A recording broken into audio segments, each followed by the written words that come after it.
అల వచ్చినప్పుడు. ఈ కథను రచించిన వారు బి వేణుగోపాల్ గారు. ఈ కథ నవ్య వారపత్రికలో 2012 ఏప్రిల్లో విశేష బహుమతి పొందిన కథగా ప్రచురితమైంది. చావు తప్ప వేరే మార్గం కనిపించడం లేదు, చచ్చిపోవాలి 100సారి అనుకున్నాడు కిరణ్. ఇలాంటి నిర్ణయానికి రావడానికి బలమైన కారణమే ఉంది. అప్పుల వాళ్ళ బెడద తప్పించుకోవడానికి ఎన్నో ప్రయత్నాలు చేశాడు, కానీ విఫలమయ్యాడు. చావు తప్ప వేరే దారి కనిపించడం లేదు. చావకపోతే అవమానం తప్పదు.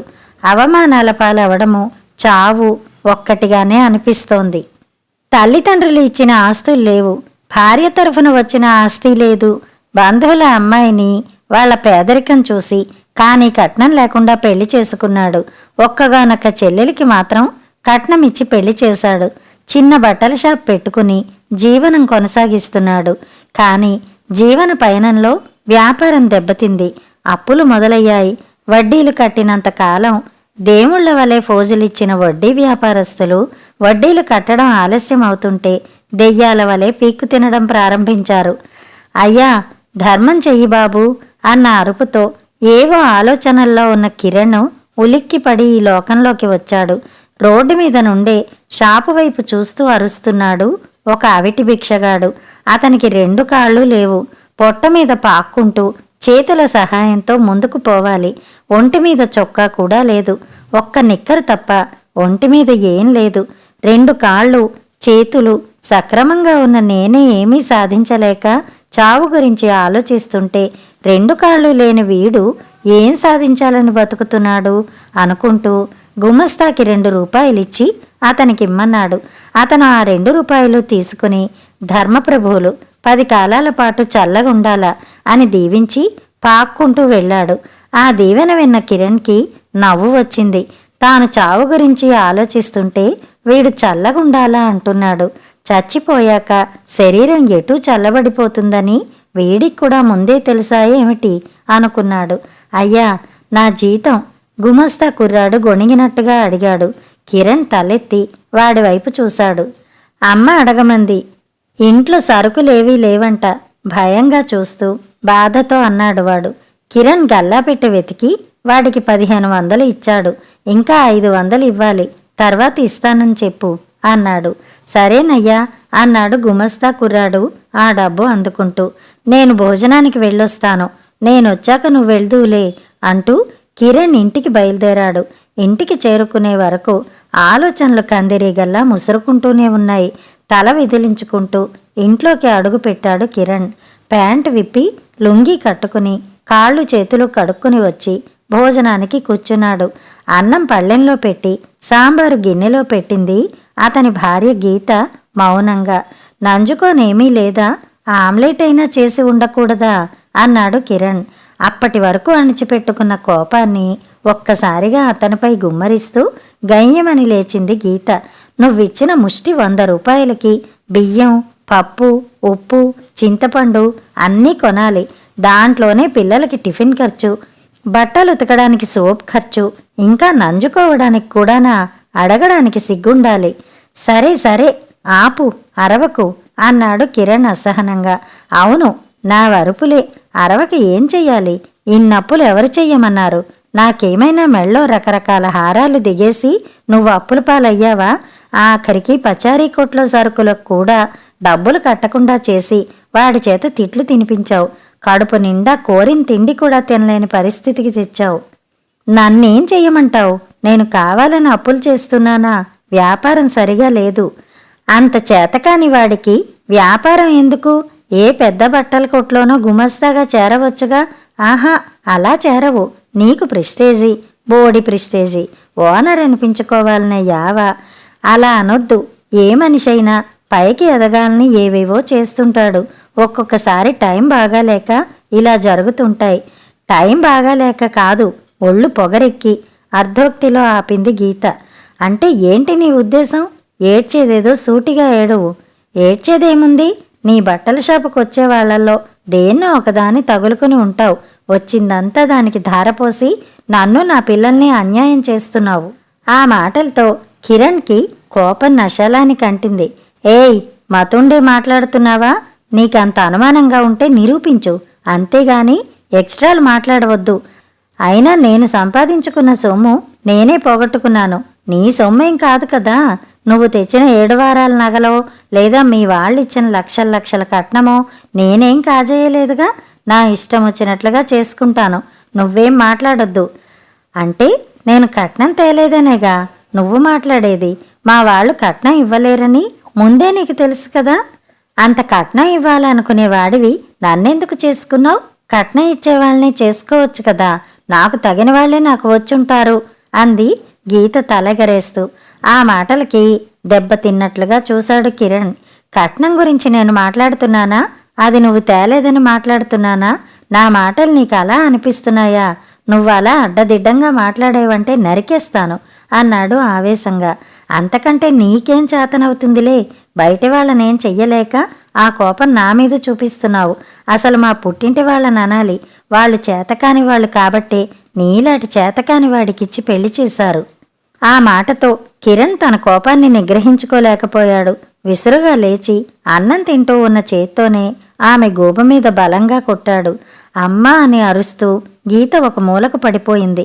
ఛీ, బయట మనశ్శాంతి లేదనుకుని ఇంటికొస్తే ఇక్కడ కూడా మనశ్శాంతి లేదు అంటూ అన్నం ఉన్న పళ్ళెంలోనే చేయి కడుక్కుని ప్యాంటు వేసుకుని బయటికి వెళ్ళిపోయాడు కిరణ్. అతను బయటికి వెళ్ళిన కాసేపటి వరకు గీత ఏడుస్తూనే ఉంది. పాప బాబు స్కూల్ నుండి వచ్చేసరికి కొంచెం తేరుకుని ముఖం కడుక్కుని కూర్చుంది. మధ్యాహ్నం జరిగిన సంఘటన గురించే ఆలోచించసాగింది. తానన్న దాంట్లో తప్పేమీ కనపడలేదు ఆమెకి. ఆదుకునే వాళ్ళెవరూ లేనప్పుడు మనం ఇంకాస్త జాగ్రత్తగా ఉండాలి కదా అన్నది ఆమె వాదన. కిరణ్ షాప్లో కూర్చున్నాడన్న మాటే గాని అన్యమనస్కంగా ఉన్నాడు. ఇంతలో సెల్ మోగింది. అవతల తనకి 20,000 అప్పిచ్చిన ఫ్రెండ్ వాసు లైన్లో ఉన్నాడు. నీ ఫ్రెండ్షిప్ నాకేం అక్కర్లేదు, నాకు డబ్బుతో పనులున్నాయి. నా దగ్గర తీసుకున్న 20,000 రేపటి లోపల ఇచ్చేయి, లేకపోతే ఫ్రెండ్ అని కూడా చూడను, తర్వాత నీ ఇష్టం అంటూ కిరణ్కి మారు మాట్లాడే అవకాశం ఇవ్వకుండా ఫోన్ పెట్టేశాడు. కిరణ్ అలాగే తలపట్టుకుని కూర్చున్నాడు. మరో అరగంటకి రోజువారీ వడ్డీకిచ్చి వసూలు చేసుకునే తండ్ల వెంకటేశ్వర్లు వచ్చాడు. షాప్ ముందు బైక్ మీదే కూర్చుని డబ్బుల కోసం సైగ చేశాడు. ఈరోజు కూడా బిజినెస్ డల్గా ఉంది, రేపిస్తాను అన్నాడు కిరణ్. రోజు రేపు రేపని వారం రోజుల నుండి చెప్తున్నావు, అసలు ఇస్తావా లేదా అన్నాడతను గొంతు స్థాయి పెంచుతూ. ఉన్నప్పుడు రోజూ కట్టేవాడినిగా, ఇప్పుడు లేవు, ఆ మాత్రం సర్దుకోలేవా అన్నాడు కిరణ్ బాధ కోపాన్ని మిళితం చేస్తూ. ఇలా సర్దుకుంటూ పోతే నా చేతికి మిగిలేది చెప్పే అన్నాడతను వ్యంగ్యంగా. సరే సరే, రేపిస్తాను, ఇంకేం మాట్లాడకుండా వెళ్ళు అన్నాడు కిరణ్. ఏమనుకున్నాడో ఏమో, అతను ఇంకేమీ మాట్లాడకుండా బైక్పై వెళ్ళిపోయాడు. తలనొప్పిగా ఉంది కిరణ్కి. ఇంతలో మళ్ళీ ఫోన్ మోగింది. ఈ ఫోను రాజేశ్వరమ్మ దగ్గర నుండి. ఆమె పెద్ద వడ్డీ వ్యాపారస్తురాలు. 140 రూపాయల వడ్డీ వసూలు చేస్తుంది. విధిలేని పరిస్థితుల్లో ఆమె దగ్గర కూడా వడ్డీకి తెచ్చాడు. ఏమయ్యా, 10 రోజుల నుండి ఈరోజు రేపు అని కథలు చెప్తున్నావు, ఏ తమాషాగా ఉందా? తెలంగాణ శకుంతల టైపులో అడుగుతోంది అమ్మ. మేడం, ఒక 2 రోజుల్లో ఇచ్చేస్తాను గొణుగుతున్నట్టుగా చెప్పాడు కిరణ్. 2 రోజులు గిన్రోజులు జాంతానై, రేపు సాయంత్రం లోపల నా వడ్డీ మొత్తం కట్టకపోతే నీ ఇంటికొచ్చి గలాబా చేస్తాను, నీ పరువు తీస్తాను, మీ ఆడోళ్ళని బయటికి ఈడుస్తాను అనేసి ఫోన్ పెట్టేసింది వడ్డీల రాజేశ్వరమ్మ. కిరణ్ నుదుటిన చెమట్లు పట్టాయి. ఆమె అన్నట్టుగా చేసే వ్యక్తే. అదే జరిగితే ఆ వీధిలో తను తలెత్తుకుని తిరగలేడు. ఇంకో గంట వ్యవధిలో ఇంకో 4 చిన్న చిన్న బాకీల వాళ్ళు కూడా వచ్చి ఒత్తిడి చేసి వెళ్లారు. అందరికీ రేపే అని చెప్పాడు. ఇంకో వారమనో వచ్చే నెల అనో చెప్తే వినేవాళ్ళెవరూ లేరు. ఒకప్పుడు వీళ్ళందరూ తనకు కావలసిన వాళ్లే అనిపించింది. ఇప్పుడు ప్రతి ఒక్కరూ శత్రువే అనిపిస్తోంది.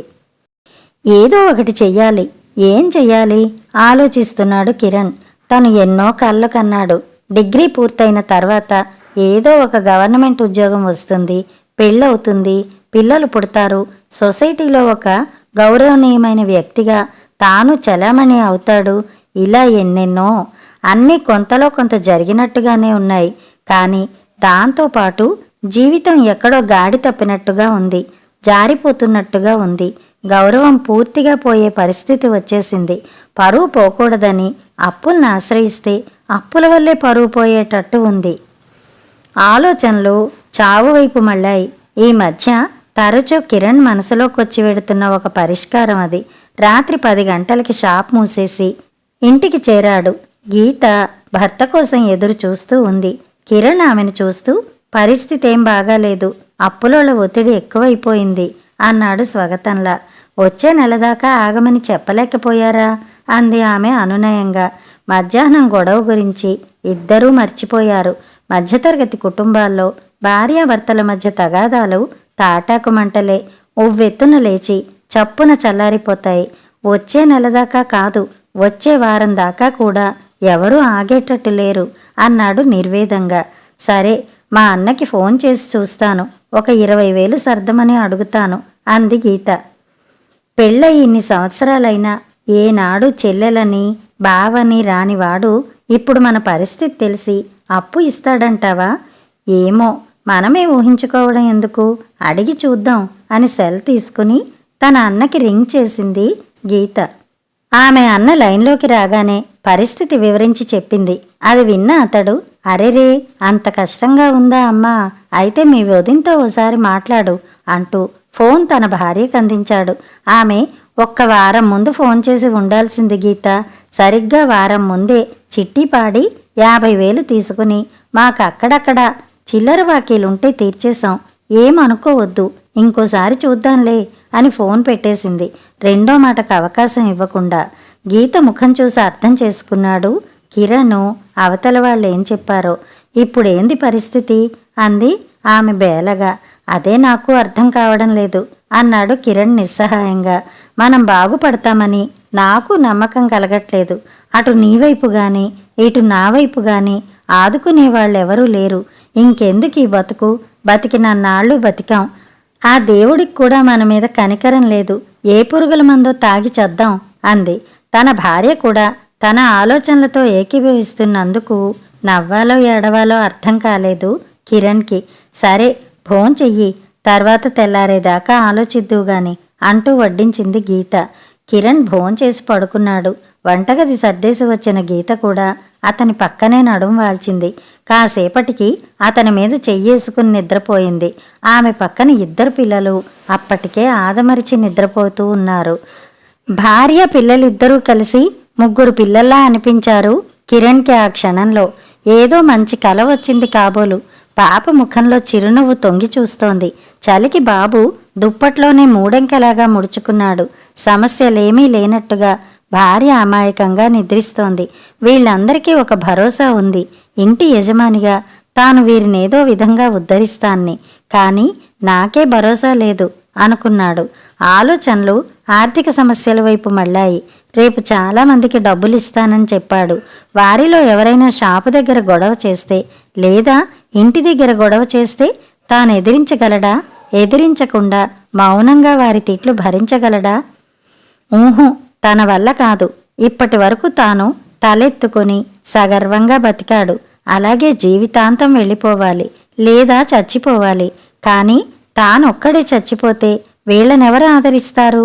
అయ్యో, పక్షి రెక్కల కింద పిల్లల్ని దాచుకున్నట్టుగా కాపాడుకోవలసిన నేనే చచ్చిపోతే, ఈ గూడు చెదిరిపోతే వీళ్ళకి దిక్కెవ్వరు? కాదు, తానొక్కడే కాదు, అందరూ చచ్చిపోవాలి. ఇంతకు ముందు పేపర్లలో ఇంటిల్లి బాధ అప్పుల బాధ తాళలేక ఆత్మహత్య చేసుకున్నారు అని ఉంటే, అయ్యో పొయ్యేవాళ్లు పోక పిల్లల్ని కూడా చంపేశారే అని జనం అనుకుంటుంటే తాను కూడా అలానే అనుకునేవాడు. కానీ కొందరు చనిపోయే పెద్దవాళ్లు తమతో పాటు పిల్లల్ని ఎందుకు తీసుకుపోతారో ఇప్పుడు అర్థమవుతూ ఉంది. ఈ జనారణ్యంలో తామే బతకలేనప్పుడు చిన్నపిల్లలు ఎలా బతుకుతారు? ఎన్నో అవమానాలు పొంది భవిష్యత్తులో ఎప్పుడో బాగుపడతారని ఎలా భావించాలి? కాబట్టి తను కూడా తన భార్య బిడ్డల్ని తనతో పాటే చంపేయాలి. ఒక ఖచ్చితమైన నిర్ణయానికి వచ్చిన తర్వాత సూసైడ్ లెటర్ రాయాలని నిర్ణయించుకున్నాడు. ఏం రాయాలి? ఫలానా వాళ్ళు నన్ను ఇబ్బంది పెట్టారని రాయాలా? నేను జీవితంలో పోరాడలేక సెలవు తీసుకుంటున్నానని రాయాలా? అయినా లేనిపోనివన్నీ ఈ క్షణంలో రాయడం ఎందుకు అనుకుని సారీ టు ఆల్ అని ఒక తెల్ల కాగితం మీద రాసి సంతకం పెట్టాడు. వంటగదిలోకి వెళ్ళి పదునైన చాకు తీసుకుని హాల్లోకి వచ్చాడు. భార్య బిడ్డలు ముగ్గురు ఆదమరిచి నిద్రపోతున్నారు. ఎప్పటిలాగే ప్రశాంతంగా అమాయకంగా. అతని చేతులు గడగడా వణికిపోతున్నాయి. కత్తి ఉన్న చేతిని పైకెత్తాడు. హఠాత్తుగా ఫ్లాష్ వెలిగినట్లు ఉదయం తన షాప్ ముందు అడుక్కున్న అవిటి భిక్షగాడు గుర్తుకొచ్చాడు. వెంటనే కిరణ్ కత్తి పట్టుకున్న చేతిని నెమ్మదిగా కిందకి దించాడు. జీవితంలో అంతకంటే మెరుగైన జీవితం దొరకదని తెలిసిన ఆ భిక్షగాడు కూడా జీవితంతో పోరాడటానికి సిద్ధమైనప్పుడు అన్ని అవయవాలు ఉన్నా తానెందుకు చనిపోవాలి? తాను పోరాడలేడా? తాను కూడా వికలాంగుడే. ఎస్, మానసిక వికలాంగుడు. భయమనే మహమ్మారికి చిక్కి ధైర్యమనే అవయవాన్ని కోల్పోయిన మానసిక వికలాంగుడు. అతనిలో అడుగంటిన ఆశలు చిగురించడం ప్రారంభించాయి. నా అవిటితనాన్ని నేను ఈరోజు కాకుంటే ఇంకో రోజైనా వదిలించుకుంటాను. ఈ పరిస్థితిని నేను నా జీవితంలో ఒక అనుభవపాఠంగా తీసుకుంటాను. నా ఆలోచన విధానాన్ని మార్చుకుంటాను. పరువు పోతుందని బాధపడ్డాను. ఇక నుండి ప్రాణం ఉంది కదా అని సంతోషిస్తాను. పరువు అనేది బయటి వాళ్ళు ఇచ్చేది, తీసేసేది. కానీ ప్రాణం అలా కాదు. ఎవ్వరూ ఇవ్వలేరు. ఒకసారి పోతే తిరిగి రాదు. ప్రాణం కంటే ఏదీ ముఖ్యం కాదు. ఎస్, తాను బతకాలి. ఇక్కడ కాకపోతే ఇంకో చోట, ఇలా కాకపోతే ఇంకోలా. రేపు మీద ఆశ చావకూడదు మనిషికి. ప్రస్తుతానికి కష్టం సముద్రపు అలలాగా తరుముకొస్తోంది. ఎదిరించలేనప్పుడు తల వంచాలి. అల వచ్చినప్పుడు తల వంచాలి. పడిపోవడం తప్పు కాదు. పడిన ప్రతిసారి లేవడానికి ప్రయత్నించకపోవడం తప్పు. ఆ తప్పు ఇక జీవితంలో తను చెయ్యడు. బుద్ధుడికి అర్ధరాత్రి భార్య పిల్లలను వదిలి జ్ఞానాన్వేషణలో వెళ్లాలనిపించినట్టుగా కిరణ్కి ఆ అర్ధరాత్రి జ్ఞానోదయమైంది. కాకపోతే ఈ బుద్ధుడు భార్య బిడ్డలతో కట్టుబట్టలతో ఊరు దాటాడు. కిరణ్ కుటుంబాన్ని మోసుకుంటూ వెడుతున్న రైలు కూడా ఒక కుటుంబానికి సూర్యోదయాన్ని చూపించబోతున్నానన్న సంతృప్తితో చీకట్లను చీల్చుకుంటూ వెలుగు రేఖలపై దూసుకుపోతోంది. కథ సమాప్తం.